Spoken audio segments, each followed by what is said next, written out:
Good evening. I hereby call this special meeting of the Nacogdoches ISD Board of Trustees to order.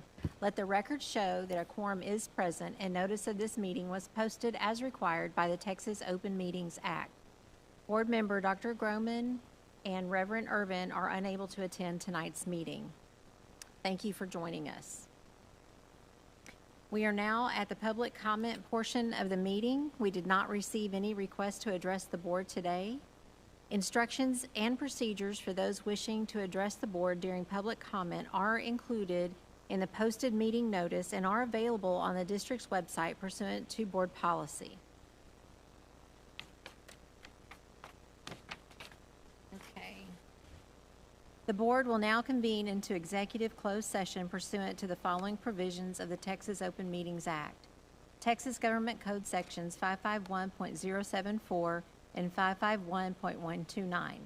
No final action, decision, or vote will be taken while the board is in closed session. It is now 5:01 p.m.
board is now reconvening into open session at 5:37 p.m.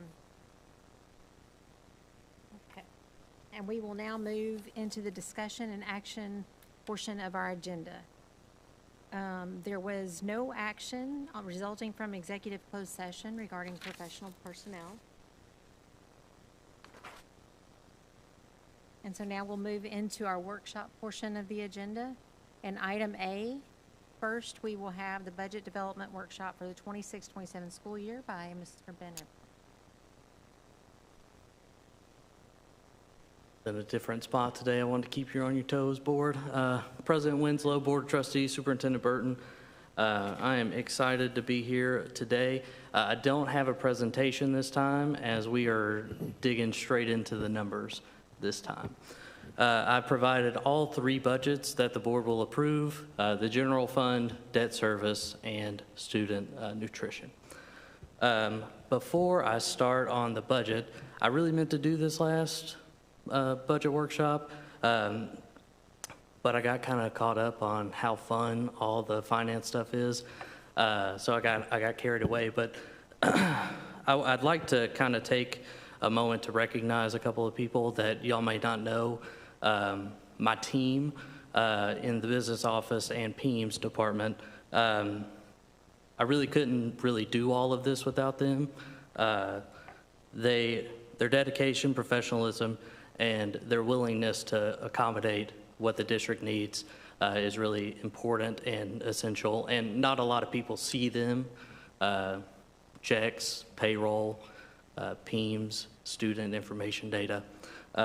So if I could, and I have the mic, so I was like, this is the best time to do it. Kind of let you know who they are and their roles in the district really quick. My second in command is Miss Wendy Fox. She's our Director of Finance. Miss Priscilla Garcia, who you saw at the last board meeting, she is our Coordinator of Federal and State Programs. Miss Cassidy Lindsay is our Purchasing Coordinator. Felicia Sparks is our Accounts Payable Specialist. Paola Villarreal is another Accounts Payable Specialist. Margot Morales is our Payroll Supervisor, and Miss Patricia Mayfield is our Payroll Specialist. In the PEMS department, I have gone ad nauseum at how much Miss Shantae Rogers, our PEMS Director, how important she is. And also Miss Angelica Bocanegra is our PEMS Coordinator. I just want you and the public to know, you may not see them, but they're what make this district run. So just kind of give them a little shout out tonight. All right, it's time to jump into the budget. What I'll do, I'm going to start with the general fund, and I have a nice bit of notes. And kind of how I'm going to go through is if I was sitting in your seat, I have compiled all the questions that I would ask me. So what I'll do is we'll start with revenues, and we'll just kind of go through, and hopefully I'll answer any questions that you have prior to you having to ask them. So for the general fund revenues, as you can see, we're anticipating $64,431,833 in revenue at this time. That is quite a bit of a drop from last year, approximately $1 million. And I'll kind of go through each of the revenues now. First question I would have is, why are our taxes increasing? Why is the revenue increasing? Well, first off, we were very conservative in this year's budgets. We're approaching close to $19 million, and you can see we estimated 18.3. So there's no reason to assume we won't at least hit 19.1. So I still feel like I'm being conservative in this amount. So we more than likely will receive more than that, but just to be on the conservative side, I like to kind of under promise and overperform, if so to say. Next question I would have is, why are local revenues decreasing? Take into account The 25-26 current budget, it incorporates all of the donations that we've received this year. So we received 700 and can't remember what it was for the chicken farm, for our ag department, or for our ag building. So that's included in that $1 million. So just kind of know that it's not really decreasing. Last year's original adopted budget was $267,000. So it's not really decreasing much at all. Foundation entitlements, that's where the bulk of our money is going, where we're losing the bulk. You can see $1.9 million loss, or less than projected from this year. And that is primarily driven by student enrollment and attendance. Our ADA this year, ending this year, was 4,968. If you compare that to 24-25, at 5,161. I mean, that's approximately 140 students, ADA. My math bad, sorry, I apologize. And this budget is based on an ADA projection of 4,900 students. I still am unsure whether that's a conservative number, if we're going to plateau. There's really no way for me to know until we get in the school year. So the main goal that I'm preaching, and our PEMS department is preaching to our principals, get these kids in school, that way they can learn. They have to come to school, or else they can't. So that's one of our big things. So we'll obviously continue to monitor enrollment. But if enrollment continues to decline, the district at some point is going to have to evaluate kind of our staffing models and stuff like that. So we just need to constantly be aware that that's a big issue. Indirect costs, I also have this. You can see it's in the projected less than this current year. It's only $50,000, but not sure the board knows really what indirect cost is. It's part of our federal programs, and we're allowed to draw down money, and that revenue will then go into the general fund to kind of help supplement ways that we fund our federal program. So it's essentially to help pay for staff and stuff like that, and that help run the programs. But ultimately, over the course of my tenure, I hope to kind of keep that as low as possible, because the federal programs are there to benefit certain populations of students. So the less that we pull from those programs, the more that can go to the students. So we try and not do that until the end of the year. If there's any money that hasn't been pulled from these funds. So just as a heads up to the board, that's one of our initiatives. And next we'll get into the expenses.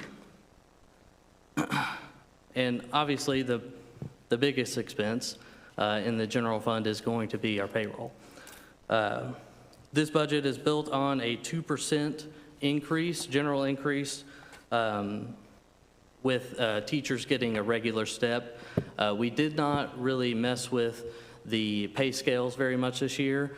Last year we did a lot of adjustments, really trying to get our people to market rates, and evaluating that this year. We feel like we're very competitive in our comp plan, and our people are where they should be. Obviously, as we continue throughout the year, we're always looking at what's the market doing, what are other school districts doing, what's the private sector look like, especially when it comes to SPED.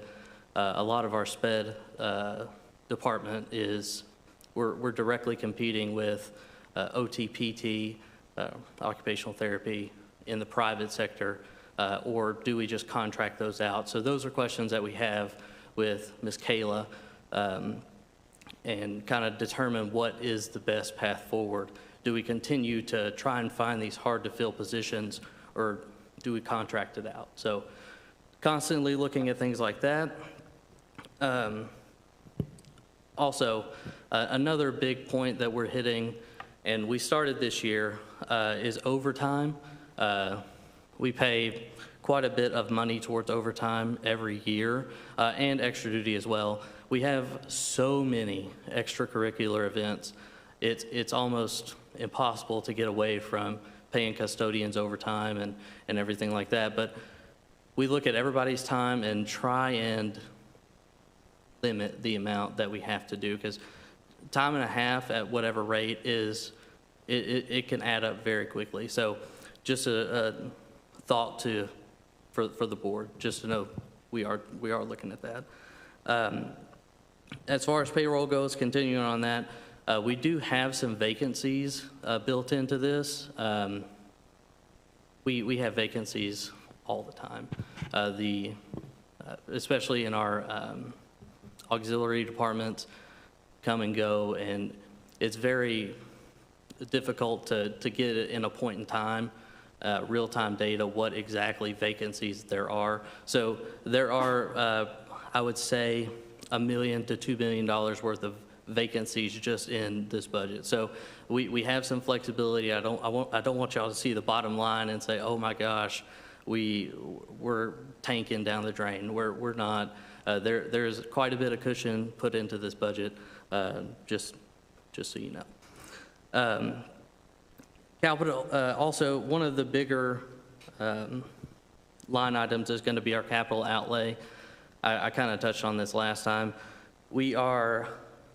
Since I've arrived in the district, we have approved approximately $6 million in capital outlay projects for the district. Now, some of them are non-negotiable items, safety items and things like that, things that we have to do, the boiler project being kind of the one that stands out as most recent.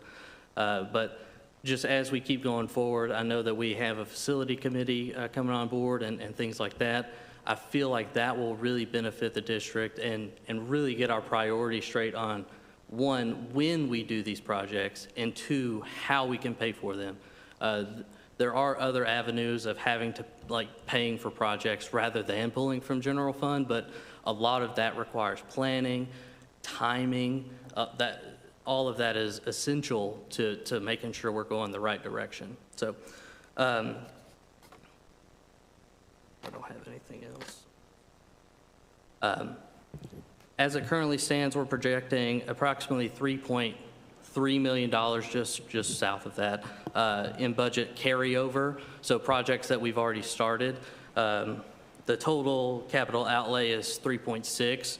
3.277 million of that is projects that we've already started. They're spanning multiple fiscal years.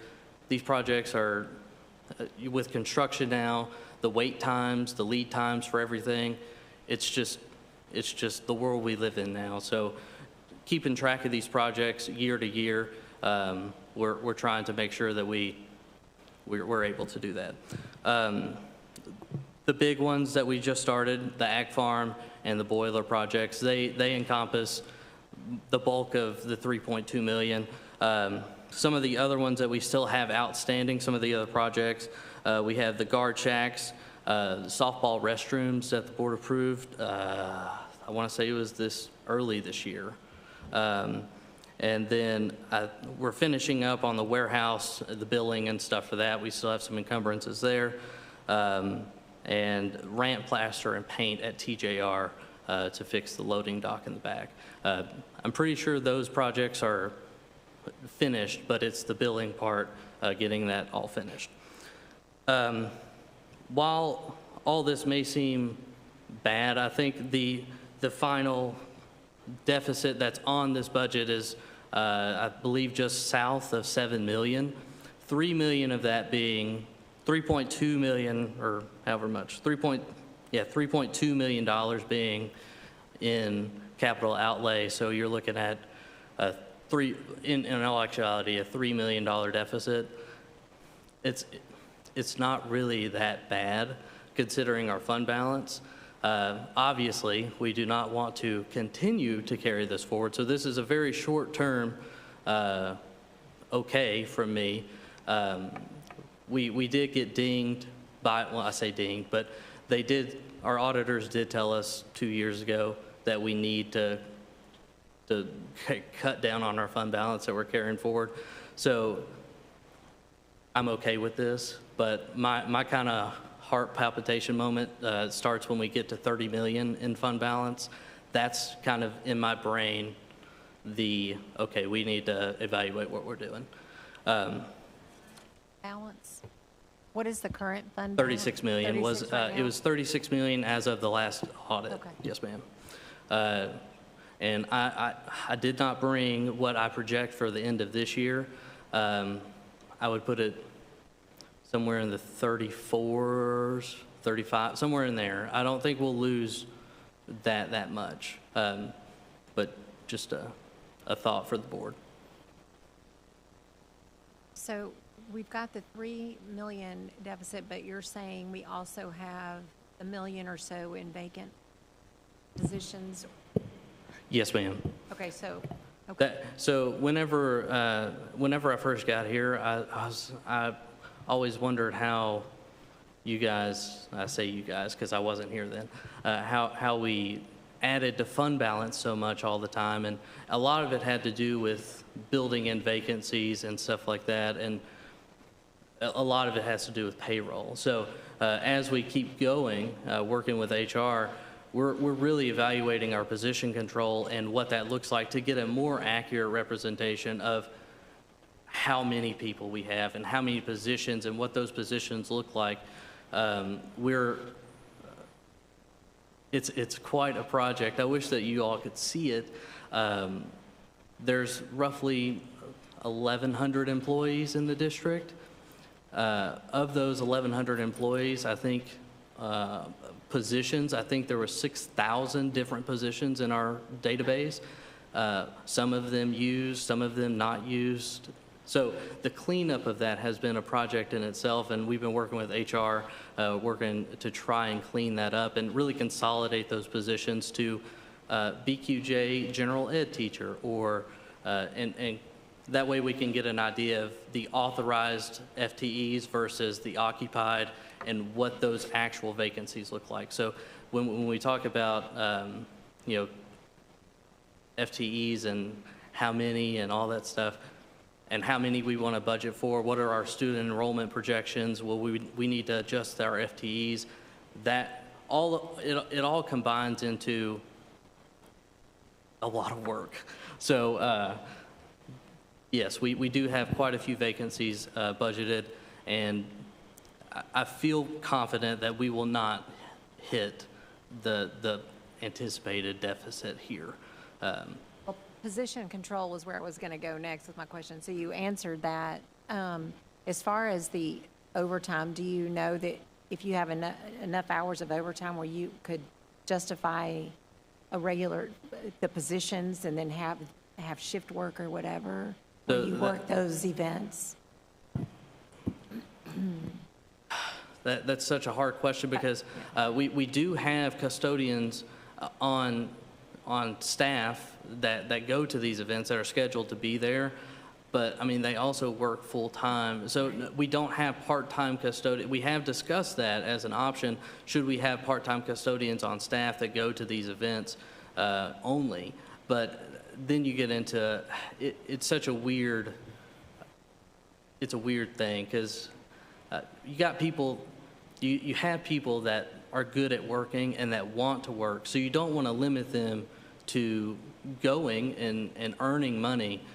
So we kind of, I tend to stay away from that because we have good people on staff that are full-time and they want to earn a little bit more money, and we are going to need somebody there anyway. I'm more than happy to pay them to do good work. So. Next, we'll go to the debt service. This one's a lot less intense, I would say. A lot less goes into this one. We have our debt book that RBC, our capital, or our financial advisors, they give us, and really the expense side of this is pretty cut and dry. We have a principal amount that we anticipate to pay or that we're scheduled to pay, and then an interest amount that we're expected to pay. Those are going to be your 6511s and 6521s. And then we also have fees that we have to pay, and generally those are having to do with our defeasance. So as the board knows, we have had a defeasance strategy over the past, I would assume forever, at least the past 3 years. And well, I don't know that I can express to you how grateful I am that that was started by previous administration. That is such a good thing to do for the taxpayer. We're cutting off years of payments with these defeasances. Yeah, and interest alone is in the millions of dollars that we're saving. So it is awesome when I got to meet with our financial advisors and they said, hey, y'all are doing a great thing. You keep doing this. And I'd like to thank y'all for even doing that, because it's easy for me now, because, I mean, next year we're anticipated to defease approximately $3.7 million in debt obligations. Currently, the district only has 2 debt obligations outstanding, one of which is our most recent bond that we passed, and the other is due to mature in 2028. So we're in a very, very strong position on the debt service side. We have a lot of flexibility, and like I said, we're continuing to pay those bonds down early. It's just saving the taxpayer tons of money. It cuts down on how long we have to pay out these things. It's a wonderful strategy, and I'm very excited that we're doing it. Now, if you'll look on the 25-26 budget, there is a projected loss in fund balance on the 25-26. That is purely because of the timing of our defeasance payment in 24-25. So it leaked into this year. So if you look at the last audit, we went from 6.2 million up to 10.8 because we did not make that defeasance payment before the year ended. So just as a heads up, it's not a bad thing. We're really just going back to where we were prior to last audit. That's essentially what we're doing. So that's really all I have. If you have any questions about anything so far, I'd be happy to field those.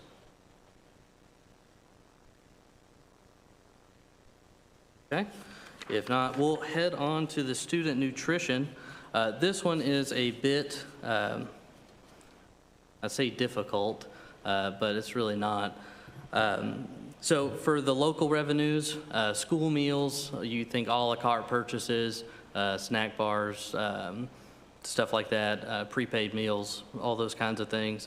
Catering, for catering mostly we anticipate some revenue from the daycare, Head Start at the preschool, or at Fredonia, I apologize, because we help feed snacks and they reimburse us for those Head Start children at Fredonia.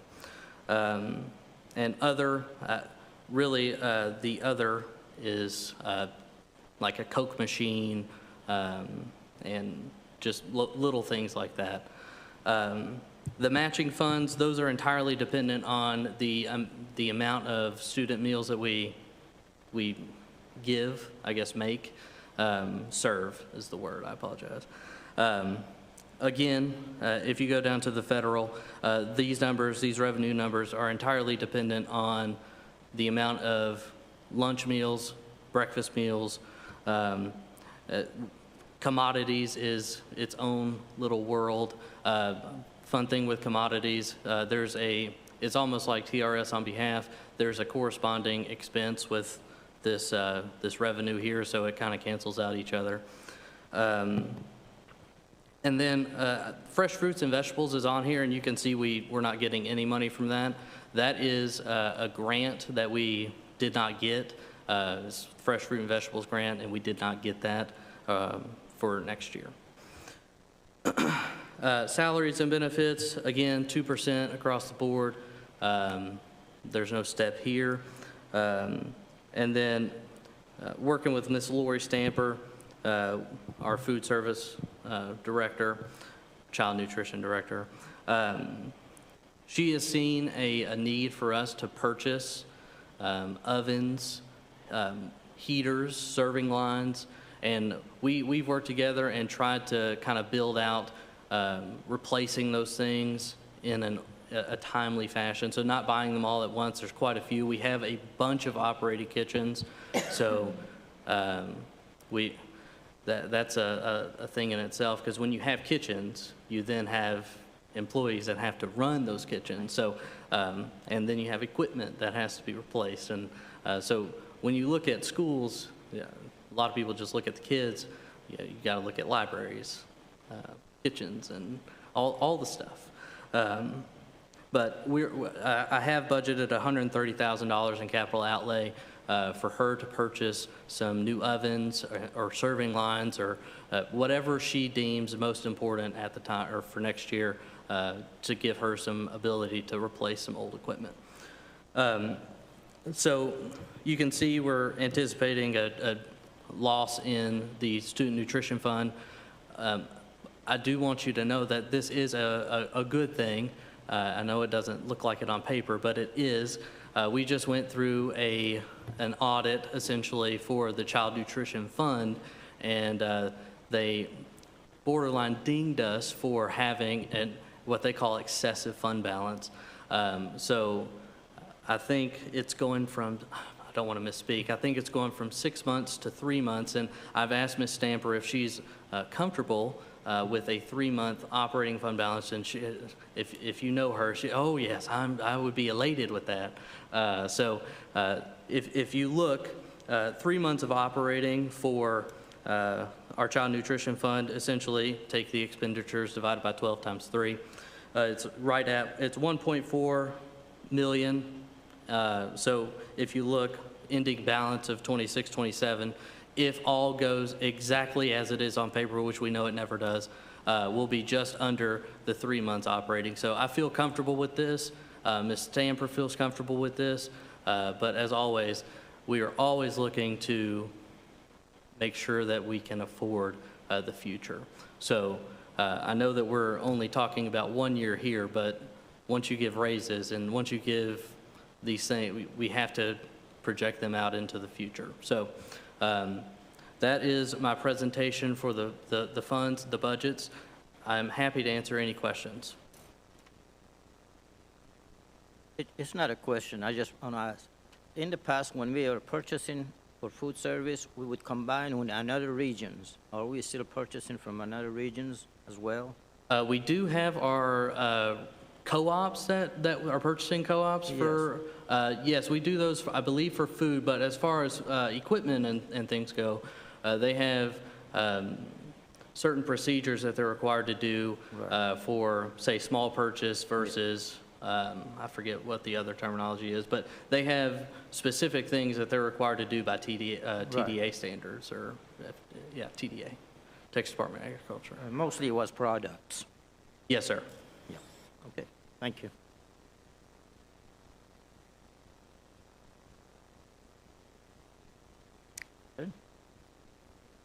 I do want to say, because being in Dr. Z's defense, when we look at position control, a lot of times, they'll come and say, hey, we got to cut, we need to get, fiscally responsible, we need to, but here's the deal, and I keep saying this,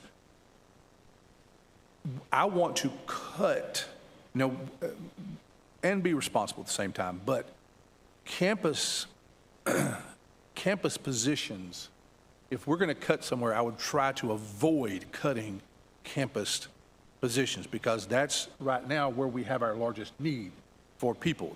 They make the biggest impact on kids. So that's what we want to try to keep, doing that. And also, I'll just kind of tell you, my son used to work for a group that was a startup, and they went through a process of acquiring clinics and doing a lot of stuff, and then they got acquired by a hedge fund group, and they came in and bought this, and they came every month and they said, okay, we got to see the bottom line. What are we making? And so when they saw a dip, they would automatically say, we'll cut to get us back to even, because we're here to make money. We're not here to, and so they continue to do that until the service they were providing got worse. And then they started losing patients and I say that to say this about school. Again, don't mishear what I'm telling you.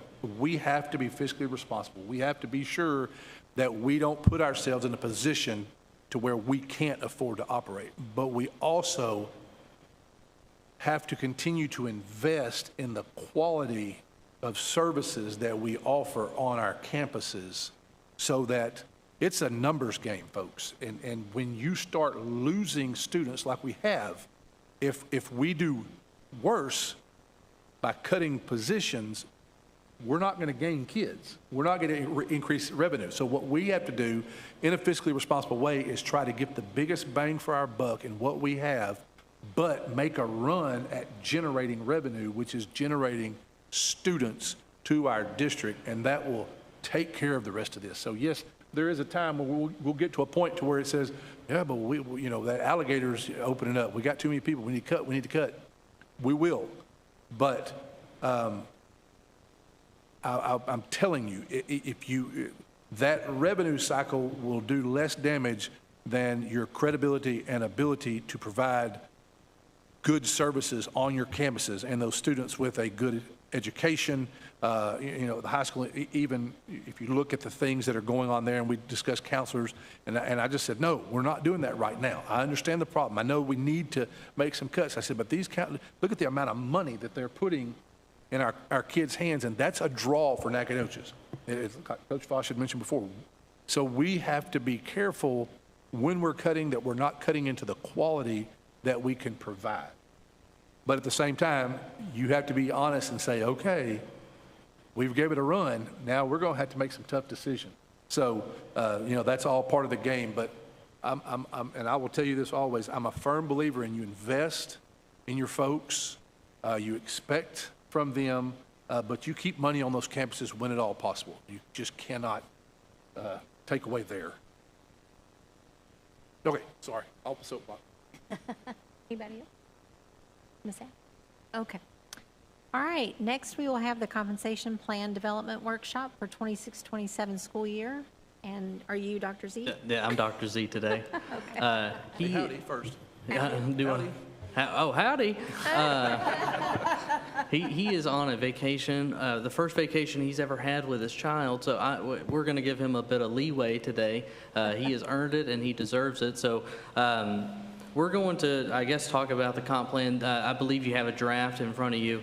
I'm not sure that much has changed. We're not adopting this comp plan tonight.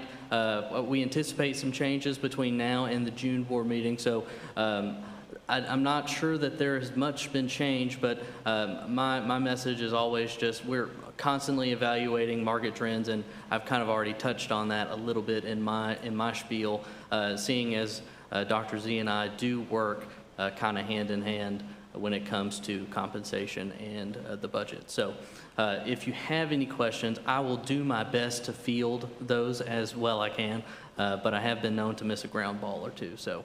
But I'm willing to answer as best I can. I do have some questions. Okay. Because Dr. Z presented before, my eyes glazed over. This is way too many numbers. And so I have been studying this, and I've been pulling out last year's things, the compensation and comparing and all of that. Last year we seemed to give a little bit of raises to almost everyone. And then, so I had, anyway, generated a few questions. One being why we changed counselors from, what do you call it? You know how the teacher... They're on a pay grade, or why did we change them from a step to a pay grade? Yes. Yes, ma'am. Well, we actually ran the numbers and found that when we moved them to a professional pay grade, they would actually receive more money than they would on the regular step. And I know Mr. And I Z. remember him saying that, but I understand why they're all saying it doesn't look that way, because it didn't look that way to me either when I was looking at this. Well, and I know Mr. Z has already talked to all the counselors as well and had meetings with them specifically. Yeah. But when you do 2% at the midpoint and then you compare it to the teacher scale without the TRA or TRA, TIA. teacher retention allotment. Oh, Yeah. retention, yeah. Oh, Yeah, the yes, teacher without retention it, allotment. When you look at it like that, counselors are not eligible for the teacher retention allotment. So we found it best to move them and have only teachers on the teacher scale who are all eligible for. The retention thing. Yes, ma'am. That helped them. But somehow, it looks like the counselors are, they were left out of any kind of raise last year. And it looks like they're overall going to lose some because of the way the steps go. I mean, I called a friend, counselor. I said, what does this mean? And she explained that, a teacher, it grows with every year, more years experience, blah, blah, blah. Counselors, a lot of them were teachers for over a decade. But now that we've put them on the pay grade that we have, they only get credit for 5 of those years, and so it pushed them back.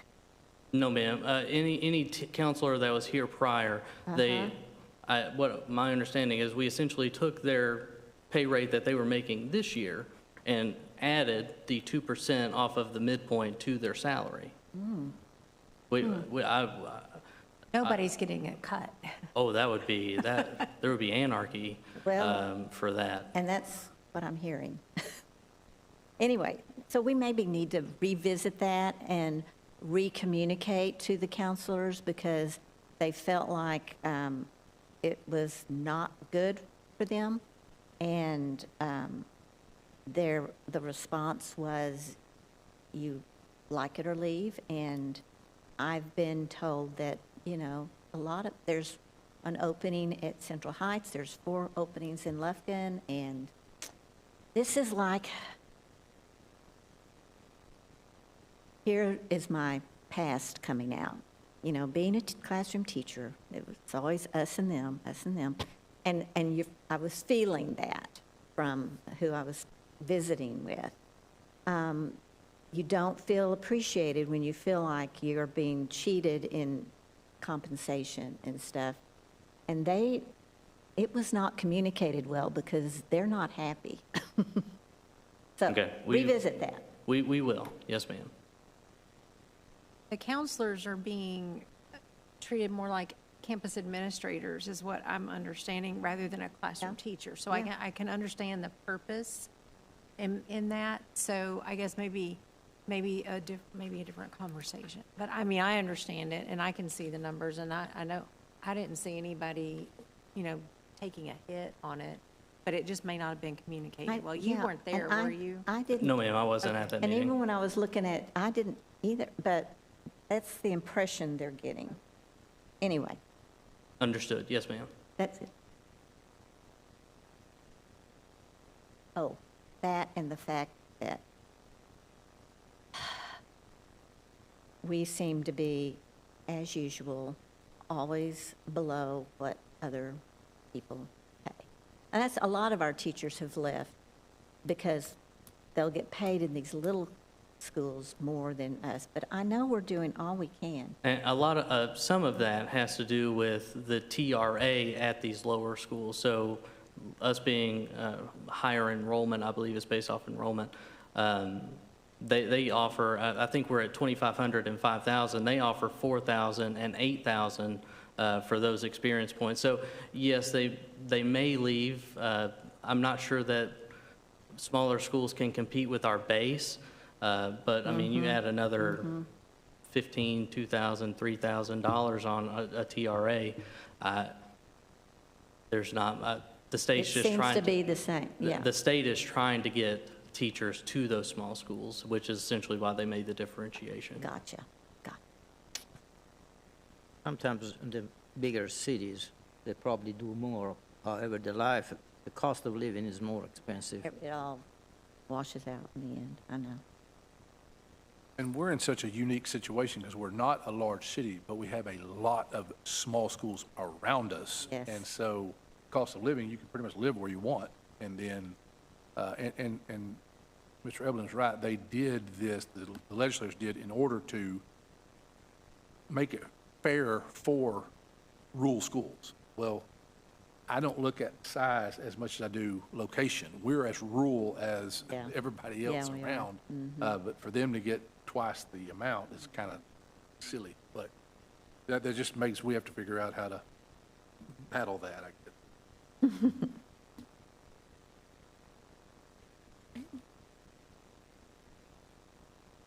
Else? Anything? No? Okay. Well, thank you for being Yes, ma'am. Dr. Thank Z. y'all. Thank you. Appreciate that.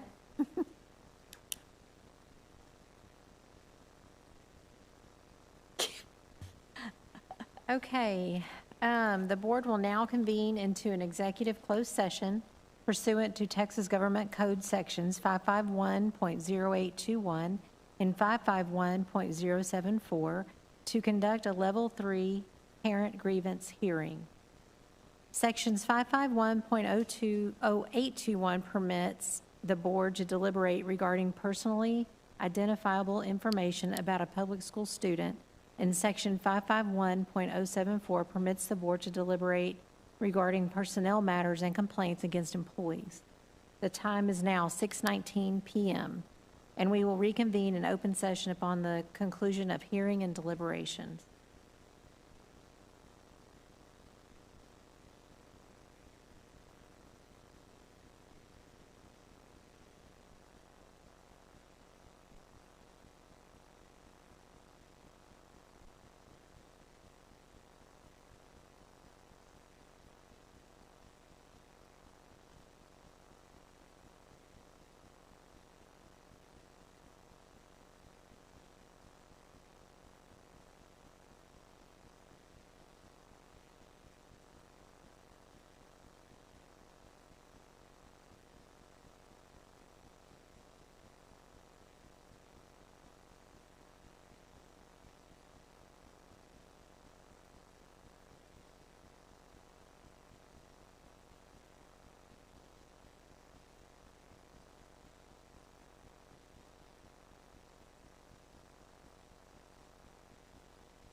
time is now 7:16 PM, and the board has, sorry. The time is now 7:16 PM, and the board has concluded its hearing and deliberations. The board did not take any vote or action while in closed meeting. Do we have the tape recorder back on? Okay. Do I hear a motion regarding the disposition of the Level 3 parent grievance?